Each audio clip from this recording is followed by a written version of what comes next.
नमस्कार, आप देख रहे हैं राजधानी एक्सप्रेस। मैं हूं आपके साथ रवीश और बुलेटिन की शुरुआत करते हैं अहम खबर के साथ। हरियाणा बोर्ड के 12वीं के रिजल्ट घोषित हो गए। जी हां, बड़ी खबर इस वक्त की आपको बता रहे हैं। हरियाणा बोर्ड के 12वीं के रिजल्ट घोषित हो गए। कैथल की अर्पणदीप सिंह ने टॉप किया है। बड़ी खबर आपको बता रहे हैं। 12वीं की टॉपर से सीएम सैनी ने भी बातचीत की है। सीएम सैनी ने वीडियो कॉल करके बधाई दी है। हरियाणा के मुख्यमंत्री नायब सिंह सैनी ने हरियाणा बोर्ड की 12वीं कक्षा की परीक्षा में टॉप करने वाले अर्पणदीप सिंह को वीडियो कॉल कर बात की और बधाई भी दी। तो बड़ी खबर आपको बता रहे हैं, 12वीं के टॉपर से बातचीत की है मुख्यमंत्री नायब सिंह सैनी ने,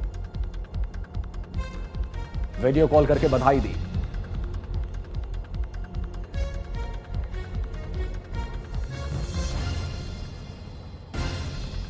तो 12वीं के नतीजे घोषित हो गए हैं और टॉपर को वीडियो कॉल करके बधाई दी मुख्यमंत्री नायब सिंह सैनी ने।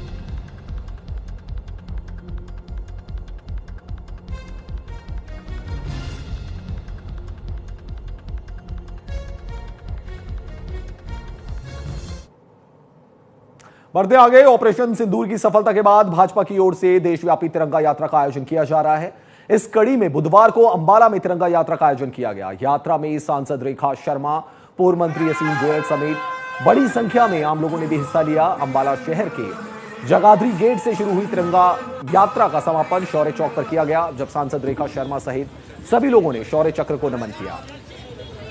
रेखा शर्मा ने बताया कि जिस प्रकार पाकिस्तान को भारतीय सेना ने जवाब दिया है वो काबिल तारीफ है। पाकिस्तान ने हमारे 26 लोगों को मारा था, जिसके बाद भारतीय सेना ने उनके 100 से ज्यादा आतंकियों को ढेर कर दिया।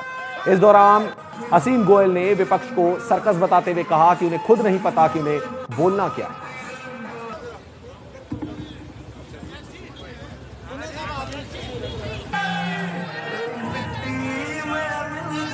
तिरंगा यात्रा की तस्वीरें हम आपको दिखा रहे हैं। बीजेपी की तिरंगा यात्रा अंबाला में निकाली गई। आज की ये यात्रा जो पूरे भारतवर्ष में हो रही है कल से लगातार, ये भारतीय सेना की जीत की खुशी में, भारतीय सेना के सम्मान के रूप में ये पूरे भारत में हम उनको अपना सैल्यूट दे रहे हैं, धन्यवाद दे रहे हैं। इस यात्रा के दौरान हमने सारी सेना को याद किया, चाहे वो एयरफोर्स हो, आर्मी हो या नेवी हो। जिस तरह पाकिस्तान के छक्के छुड़ाए हमारी सेना ने, जिस प्रकार उनको हार का मुंह देखना पड़ा, जिन्होंने हमारे 26 लोगों को मारा था, हमने उनके कई 100 आदमी, चाहे वो सेना के हो, आतंकवादी हो, ये भारतीय सेना का आतंकवाद के खिलाफ मुंह तोड़ जवाब था और हम उसकी खुशी मना रहे हैं। हम उन लोगों को भी नमन करते हैं, उन सेनानियों को भी नमन करते हैं जिन्होंने अपनी जान गंवाकर भारत माता की रक्षा की। हम उनके परिवार को भी नमन करते हैं जिनके परिवार के प्रियजनों ने भारत के लिए अपनी जान गंवाई। कल से पूरे भारतभर में और भारतीय सेना के उस पराक्रम को, साहस को सैल्यूट करने के लिए ये कोई पार्टी विशेष द्वारा निकाली गई तिरंगा यात्रा नहीं है। ये हर भारतवासी इसमें जुड़े, अरबों भारतवासी जो भारत को आगे बढ़ता हुआ देखना चाहता है, भारत को अक्षुण्ण देखना चाहता है, सब भारतवासियों ने, ऐसे लोगों ने पूरे देश भर में ऐसी तिरंगा यात्राओं का स्वागत किया, उसमें हिस्सा लिया। आज हमारे बीच में रेखा शर्मा जी के नेतृत्व में अंबाला में हमारे जिलाध्यक्ष मनदीप राणा जी, हमारे प्रदेश के उपाध्यक्ष बंतो कटारिया जी, इन सब के साथ आम सब नागरिकों को लेकर जो है तिरंगा यात्रा निकाली गई है। बढ़ते आगे, हरियाणा पुलिस ने एक बड़ी कामयाबी हासिल करते हुए पानीपत से एक पाकिस्तानी जासूस को गिरफ्तार किया है। आरोपी की जो पहचान है वो नौमान इलाही के रूप में हुई है। बड़ी खबर आपको बता रहे हैं, हरियाणा पुलिस को एक बड़ी कामयाबी मिली है। पाकिस्तानी जासूस को गिरफ्तार कर लिया गया है। आरोपी की जो पहचान है वो नौमान इलाही के रूप में हुई है, जो उत्तर प्रदेश के शामली जिले के कैराना कस्बे का रहने वाला है। ये जासूस ऑपरेशन सिंदूर के दौरान भारतीय फौज की गतिविधियों और ट्रेनों के आवागमन की जो जानकारी थी वो पाकिस्तान भेज रहा था। सोशल मीडिया के माध्यम से पाकिस्तानी आतंकियों के संपर्क में था और यहां हॉली कॉलोनी में अपनी बहन के साथ रहता था। वो यहां एक फैक्ट्री में सिक्योरिटी गार्ड की नौकरी भी कर रहा था, जिसे अब पुलिस ने गिरफ्तार कर लिया है। पुलिस पूछताछ कर रही है इस जासूस से। तो पाकिस्तान भेज रहा था गुप्त जानकारी, फौज की गतिविधियों और ट्रेनों की जो आवाजाही चल रही थी उसके बारे में यह जानकारी पाकिस्तान भेज रहा था। नौमान इलाही इस जासूस का नाम है, जो कि पाकिस्तान को भारत की जानकारी दे रहा था। देखिए, हमें एक इनपुट प्राप्त हुआ था। इनपुट पे कार्रवाई करते हुए और बाकी विश्वसनीय साक्ष्य एकत्रित करके एक व्यक्ति नोमान इलाही को कल गिरफ्तार किया है। इस संबंध में इंडस्ट्रियल एरिया पानीपत में एक एफआईआर भी रजिस्टर की गई है और आरोपी से भी पूछताछ जारी है। इसमें आरोप यह थे कि ये व्यक्ति पाकिस्तानी कुछ व्यक्तियों के साथ संपर्क में है और उनको संवेदनशील सूचनाएं मुहैया करवाता है। तो इस संबंध में हमने जो भी इलेक्ट्रॉनिक इक्विपमेंट है वो भी सीज किया है, उनका भी एनालिसिस कर रहे हैं। देखिए, मूलतः व्यक्ति किराना का रहने वाला है और अभी पानीपत में ही एक सिक्योरिटी गार्ड के तौर पर नौकरी कर रहा था और टेम्पररीली वही रह रहा है। तो उसके बाद में इस व्यक्ति से पूछताछ की गई और जो भी साक्ष्य हमने जो एकत्रित किए थे उसके आधार पर इसकी गिरफ्तारी। मुख्यमंत्री भगवंत मान लुधियाना दौरे पर रहे, जहां उन्होंने करोड़ों रुपए की विकास परियोजनाओं की सौगात दी। स्पोर्ट्स पार्क, अंबेडकर भवन और चांद सिनेमा ओवरब्रिज सहित विकास कार्यों का उन्होंने उद्घाटन किया। सीएम ने 26 लाख रुपए की लागत से बने स्पोर्ट्स पार्क का भी शुभारंभ किया। इसके अलावा उन्होंने डॉक्टर भीमराव अंबेडकर भवन के ऑडिटोरियम का भी उद्घाटन किया। इस भवन का निर्माण 14 करोड़ 44 लाख रुपए की लागत से किया गया है। सीएम भगवंत मान ने लुधियाना में 8 करोड़ 16 लाख रुपए की लागत से बुढ़ा नाले के ऊपर बने हाई लेवल ब्रिज का भी लोकार्पण किया। स्पोर्ट्स कॉम्प्लेक्स के उद्घाटन के बाद उन्होंने खिलाड़ियों के साथ क्रिकेट भी खेला। सीएम भगवंत मान ने कहा कि अंबेडकर भवन बहुत सुंदर बनाया गया है। अमेरिका, कनाडा में जिस तरह भवन तैयार होते हैं उसी तरह से भवन आधुनिक सुविधाओं से लैस है। मुख्यमंत्री मान ने कहा कि समय की जरूरत है कि युवाओं के लिए स्पोर्ट्स पार्क बनाए जाएं ताकि उन्हें नशे से दूर किया जा सके। इसी उद्देश्य के साथ आज ये स्पोर्ट्स पार्क बनाया गया है। मान ने कहा कि शहर में कोई भी विकास का काम रुकने नहीं दिया जाएगा। बाकी तुसी इन्नी गर्मी दे विच इन्नी भारी गिनती च इत्थे पहुंचे हो, मैं तुहाडा ज़्यादा टाइम नहीं लेना क्योंकि 10 साल ये पुल पहले ही लेट हो चुका है। ते आपां जावांगे आ कनाता खुल्लणगियां, पुल चल पऊगा। ताईं बग्गा साहब नूं कहंदा सी भी छेती करो, पुल खोलीए, 10 साल पहले ही लेट चल रहे हैं।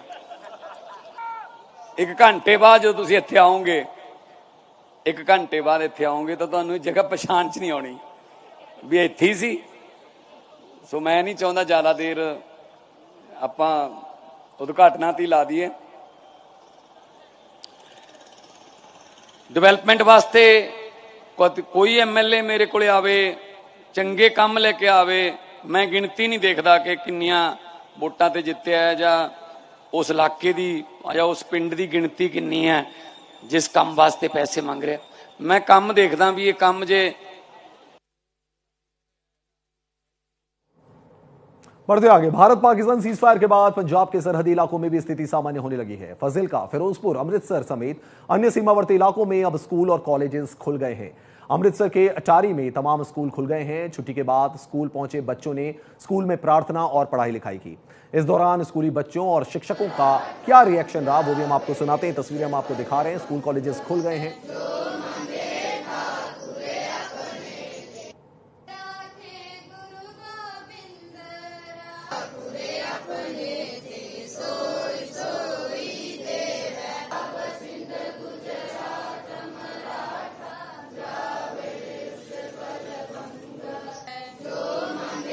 कुमार है जी, मैं Olympian Shamsher Singh government senior secondary school Attari तो बोल रहे हैं जी। हमारे स्कूल में जो आज 1 हफ्ते के बाद खुला है, क्योंकि जो मौजूदा हालात बने हुए थे, भारत पाकिस्तान के जो हालात थे, टेंस सिचुएशन थी, तो उसके बाद आज स्कूल खुले हैं। बच्चे काफ़ी खुश हैं कि उनकी जो पढ़ाई है बेहतर होगी और अच्छे से वो अपनी क्लासेस अटेंड कर लेंगे। क्योंकि वो काफ़ी फिक्र कर रहे थे, हमें जो फ़ोन पे बता रहे थे कि स्कूल कब खुलेगा। अब जो मौजूदा हालात जो बेटर हो गए हैं और अब स्कूल खुल गए हैं, बच्चे आए हैं काफ़ी हमारे और वो खुश हैं कि हम स्कूल में आ रहे हैं। बढ़ते आगे, भारत पाकिस्तान के बीच तनाव के चलते पठानकोट में बीते 1 सप्ताह से बंद पड़े स्कूल फिर खुल गए हैं। भारत पाकिस्तान के बीच चल रहे युद्ध जैसे हालात के कारण पिछले 1 हफ्ते से पठानकोट में सभी स्कूलों को बंद कर दिया गया था। प्रशासन ने हालात में सुधार देखते हुए स्कूल खोलने का फैसला किया है। बुधवार सुबह जब बच्चे स्कूल पहुंचे तो उनके चेहरे पर खुशी नजर आई। वहीं पठानकोट जिले में हालात अब पूरी तरह से सामान्य हैं। बाजार खुलने लगे हैं, सड़कों पर गाड़ियों की आवाजाही भी देखी जा रही है और लोग बिना किसी डर के अपने घरों से बाहर निकल रहे हैं, जिससे पूरे जिले में एक सकारात्मक ऊर्जा और राहत का माहौल दिखाई दे रहा है। तस्वीरें भी हम आपको दिखा रहे हैं। पठानकोट की ये तस्वीरें हैं जहां पे अब हालात सामान्य हो रहे हैं, क्योंकि पठानकोट सीमावर्ती इलाका है जहां पे कि ब्लैकआउट भी किया गया था। लेकिन अब स्कूल कॉलेजेस खुल गए हैं पठानकोट में भी। और जो जिंदगी है वो नॉर्मल तरीके से पटरी पर अब लौट रही है।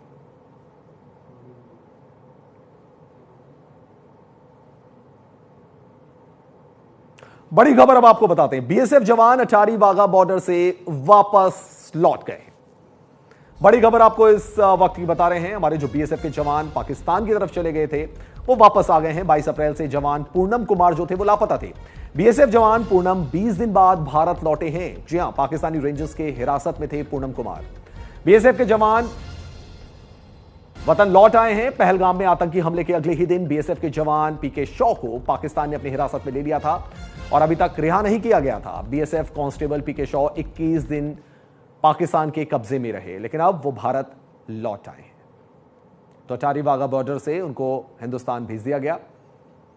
ये आप देख सकते हैं, जवान पूनम कुमार जो हैं वो लापता चल रहे थे। हालांकि ये पता लग गया था कि वो पाकिस्तान की गिरफ्त में हैं। कई फ्लैग मीटिंग्स भी हुई और उसके बाद ये फैसला लिया गया कि उनको भारत भेज दिया जाएगा।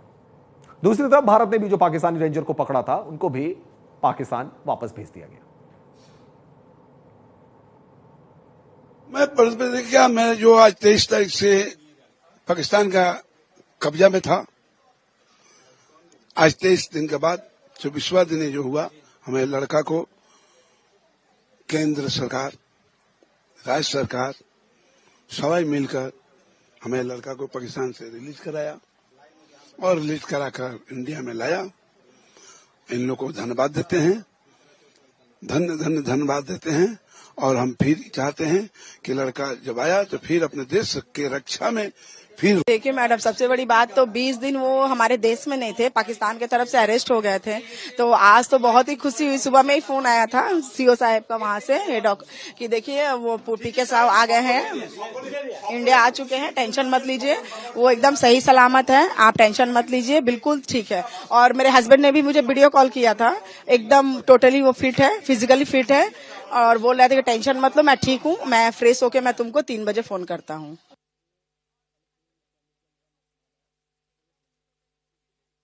April, one of our Jawan, Poonam Kumar, passed on that side by mistake because there is no border demarcation most of the places, and he has gone over. It was one day after this Pahalgam attack, and by mistake he went there. He was detained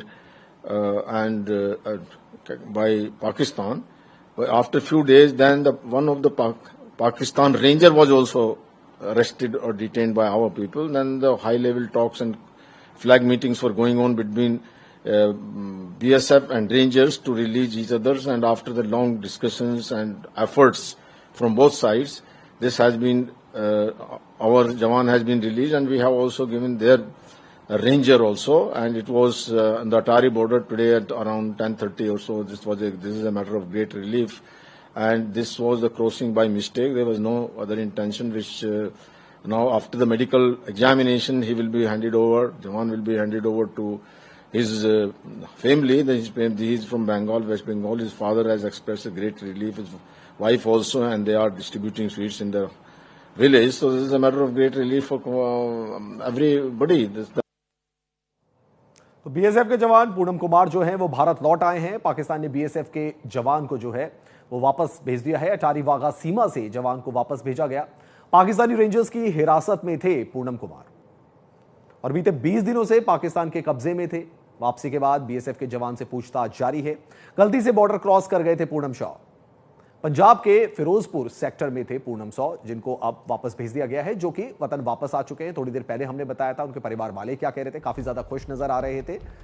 हालांकि अब पूछताछ की जाएगी इतने दिनों तक, क्योंकि Pakistani rangers की हिरासत में थे।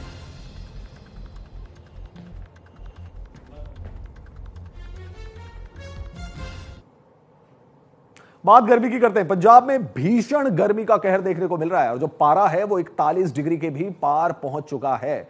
जी हां, पंजाब में भीषण गर्मी का कहर देखने को मिल रहा है। पारा जो 41.7 डिग्री पर पहुंच गया। अगले 3 दिन भी राहत के आसार नजर नहीं आ रहे। पंजाब में एक बार फिर गर्मी अपने तेवर दिखाने लगी है। पारा 41.7 डिग्री पहुंच गया है। पंजाब के अधिकतम तापमान में 1.6 डिग्री की वृद्धि दर्ज की गई है। फिलहाल यह सामान्य के पास बना हुआ है। पंजाब के न्यूनतम तापमान में भी 1.7 डिग्री की वृद्धि दर्ज की गई है। इस बीच मौसम विभाग ने अगले 3 दिन पंजाब में मौसम शुष्क रहने का अलर्ट भी जारी किया है। तो उत्तर भारत की अगर बात की जाए तो गर्मी का कहर देखने को मिल रहा है। पंजाब की अगर खासकर बात की जाए तो पारा 41.7 डिग्री सेल्सियस तक पहुंच चुका है। तो लगातार गर्मी जो है वो लोगों को परेशान कर रही है।